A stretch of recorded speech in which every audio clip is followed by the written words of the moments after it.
sesaat lagi kita akan mendengarkan penyampaian rancangan anggaran pendapatan dan belanja negara tahun 2025 sekaligus pidato nota keuangan yang akan disampaikan oleh Presiden Joko Widodo. Tapi sebelum itu kita akan bahas soal sedikit bocoran arah fokus APBN untuk tahun mendatang, tahun 2025. Karenanya sudah bersama dengan saya, anggota Komisi 11 DPR RI, Pak Kamru Samad, dari fraksi Partai Gerindra yang biasa kita panggil Kang Samad. Sehat-sehat, Kang Samad? Sehat, Mbak Dian. Oke, Iya. Kang Samad, saya mau mulai begini. Kalau kita ingatkan RAPBN tahun 2024 yang lalu, Presiden Joko Widodo sempat menyampaikan ini arah fokusnya adalah untuk transformasi ekonomi yang inklusif dan juga berkelanjutan. Kalau RAPBN 2025, kemana arah fokusnya? Iya, jadi kita bersyukur Mbak Dian karena kita DPR dan pemerintah baru saja menyetujui KEM PPKF, kerangka ekonomi makro dan pokok-pokok kebijakan fiskalnya, yang kemudian menjadi landasan dalam penyusunan RAPBN 2025. Dan salah satu fokus kita 2025 adalah penguatan kelembagaan ekonomi kita. Karena daya saing ekonomi kita dari peringkat 44 menjadi 27. Jadi ada competitiveness yang cukup baik dan kita ingin penguatan kelembagaan UMKM kita, penguatan hilirisasi industri bukan hanya di mineral tetapi juga di pertanian, di peternakan, di perkebunan, perikanan dan seterusnya, sehingga kemudian juga bisa berdampak terhadap peningkatan sumber daya ekonomi baru yang kemudian berdampak terhadap peningkatan pendapatan negara. Oke, itu kira-kira arahnya ke arah sana. Berarti akan fokus ke hilirisasi, betul Iya. ya, Pak? Kemudian Mbak Dian, food security dan energy security juga menjadi isu sentral yang menjadi perhatian kita di 2025 ini. Oke. Pak, kalau kita bicara soal RAPBN 2025 yang juga sudah sempat disampaikan oleh Menkyu pada ratas beberapa waktu yang lalu, itu kan kalau kita lihat sesungguhnya ada dua program unggulan. Iya. Baik itu program warisan Presiden Joko Widodo, pembiayaan IKN maupun juga janji kampanye Presiden terpilih Prabowo Gibran. Itu terkait dengan program makan bergizi gratis. Betul tidak kalau RAPBN 2025 ini untuk mengakomodir program-program ambisius dua presiden kita? Jadi program pembangunan IKN sebetulnya di dalam undang-undang itu mencakup 23 tahun, Mbak Dian. Dimulai tahun 2022 sampai 2045 dengan 4 fase tahapan. Perencanaan, pembangunan, pemindahan, dan pengoperasionalan. Jadi kita tidak perlu khawatir di setiap tahunnya APBN kita akan tertekan akibat ruang fiskal yang sempit untuk memenuhi kebutuhan IKN-nya. Karena kita ada waktu yang cukup panjang untuk membangun, memindahkan, dan mengoperasionalkan IKN kita. Yang kedua, program makan gizi gratis. Ini memang yang diharapkan ada alokasi terpisah di dalam APBN kita. Terbaru terpisah artinya akan ada nomenklatur baru yang akan dikoordinir oleh Badan Gizi Nasional.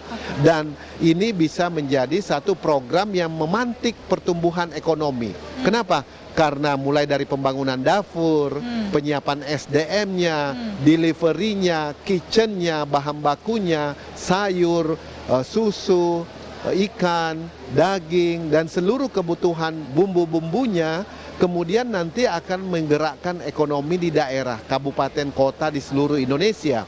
Dan kita bisa bayangkan, Mbak Dian, ini dilakukan selama 6 hari dalam 1 minggu. Dan inilah salah satu program yang dinantikan oleh banyak masyarakat. Karena itu ruang fiskal kita untuk 2025 akan mengalokasikan di tahap pertama di tahun 2025 ya lebih kurang 70 triliun. Mungkin kita akan dengarkan dalam pengantar nota keuangan APBN kita nantinya. Angka pastinya ya, kita akan dengarkan nanti. Kalau kita bicara juga RAPBN 2025, bicara asumsi makronya nih, Kang Samad. Sebenarnya kan itu tidak jauh berbeda dengan APBN tahun 2024 ya. Contohnya saja asumsi makro pertumbuhan ekonomi kita. Itu levelnya masih di 5,1 sampai 5,5%. Sementara kalau kita ingat janji kampanye, lagi-lagi Presiden terpilih Prabowo Subianto, bahwa mengatakan optimistis, percaya diri akan bisa membawa pertumbuhan ekonomi Indonesia ini di level 8%. Bagaimana penjelasan Anda? Jadi memang tantangan global, fundamental ekonomi kita, lalu kemudian kesiapan infrastruktur kita itu banyak sekali mengalami kemajuan. Tetapi harus dipungkiri bahwa target pertumbuhan ekonomi yang sudah disepakati 5,5 range-nya sampai 5,5 di camp PPKF, itu memang adalah target yang realistis. Kenapa demikian? Ada tantangan global yang uncertainty, yang fokus persoalannya belum tentu kita bisa kendalikan. Nah, untuk mencapai 8% Mbak Dian, memang kita mengharapkan tumbuh 8% karena kita udah breakdown. Sisa 21 tahun menuju Indonesia Emas, kita pengen pertumbuhan ekonomi kita itu kan di atas pertumbuhan rata-rata sebagai negara maju gitu ya. Nah, karena itu di 8% kita harapkan bisa terwujud di tahun ketiga setidak-tidaknya atau tahun keempat di pemerintahan Prabowo Gibran. Nah, untuk mencapai 8% kita butuh sinkronisasi kebijakan moneter, kebijakan fiskal, mikroprudensial, dan tentu yang tidak kalah penting adalah transformasi layanan birokrasi Mbak Dian, supaya bottleneck-nya betul-betul bisa dituntaskan. Nah, itulah penerapan Undang-Undang Cipta Kerja, itu yang kita harapkan Mbak Dian. Selain tadi kerjasama juga dalam kebijakan moneter, apa sih sektor yang paling rasional yang bisa dikejar untuk mencapai tadi pertumbuhan ekonomi kita 8% di tahun keempat pemerintahan Prabowo Gibran? Yang paling rasional adalah hilirisasi di bidang perikanan, pertanian, peternakan, dan perkebunan. Karena kita memiliki sumber daya alam yang luar biasa. Yang kedua, digitalisasi ekonomi kita yang tidak kalah penting. Kita sekarang masyarakat kita udah Internet of Things ya. Jadi culture-nya udah berubah pasca Covid, dan ini adalah selain kita ingin menjadi market terbesar di Asia Tenggara, tetapi juga kita ingin menjadi produsen terbesar terhadap kekuatan ekonomi digital di Asia Tenggara ini. Begitu Mbak Dian. Oke, Pak, ini kan kalau kita lihat era APBN 2025 bisa disimpulkan bahwa 80%-nya ini sudah dialokasikan untuk belanja pokok ya. Nah, sisanya 20% ini masih mungkin tidak sih untuk dimaksimalkan dianggarkan untuk program-program sosial, misalnya untuk kesejahteraan masyarakat. Iya. Kalau untuk program sosial sudah ada di alokasinya, termasuk untuk PKH. Kemudian di dalamnya juga melalui TKD ya, sudah ada juga dana desa dialokasikan 70 triliun lebih. Lalu kemudian program BLT lainnya, kemudian bansos lainnya, subsidi lainnya juga sudah teralokasi semuanya. 20% sisanya itu adalah ruang fiskal untuk mencermati dinamika perkembangan kita. Nah, yang bisa waktu-waktu bisa dilakukan relokasi.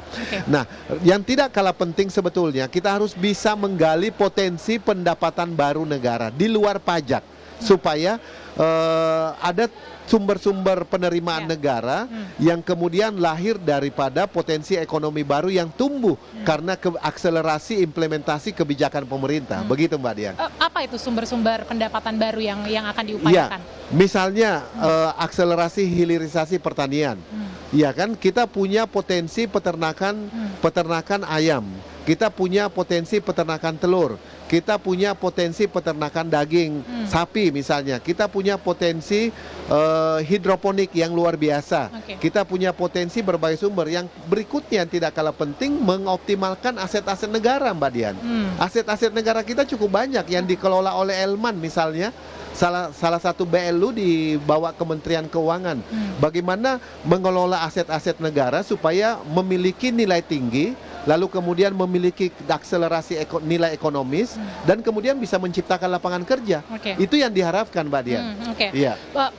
Kita juga yang menarik adalah membahas soal defisit anggaran. Ini kan kalau tidak salah angkanya dimentokin sampai 2,82%. Ini apakah bentuk kehati-hatian, Kang Samad? Iya, dalam menyusun RAPBN 2025 tetap optimisme di tengah-tengah sikap prudent kita. Jadi optimisme di tengah sikap prudent. Jadi penuh dengan kehati-hatian.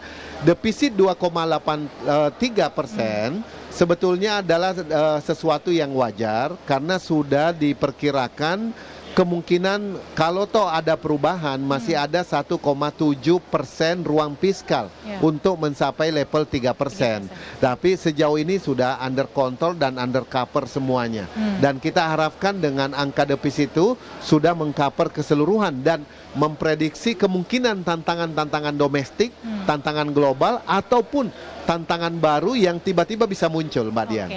Oke, Kang Samad terakhir, kira-kira akan ada angka yang berubahkah yang akan dibacakan oleh Presiden Joko Widodo? Sangat mungkin, Mbak Dian. Ada perubahan-perubahan karena setelah ditetapkan camp PPKF, kembali kepada pemerintah, membahas, mensinkronisasi, lalu kemudian yang update, kita baru dapat pertumbuhan ekonomi 5,02 di kuartal kedua, dan itu sebetulnya lebih baik dari yang kami kira. Kami kira kuartal kedua sebetulnya maksimal 4,9, tahu-taunya tumbuh di 5,02. Kenapa? Karena di kuartal pertama kita tahu ada pemilu, Mbak Dian.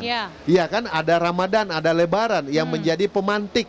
Jadi pemantik pertumbuhan pergerakan ekonomi yang musiman. Tetapi di kuartal kedua nggak ada lagi pemilu, tidak ada lagi Ramadan, tidak ada lagi Lebaran. Tapi kita bisa tumbuh di 5,02. Jadi itu menunjukkan bahwa kita cukup optimis. Karena itu perubahan-perubahan itu bisa terjadi dengan pemerintah mencermati dinamika yang ada.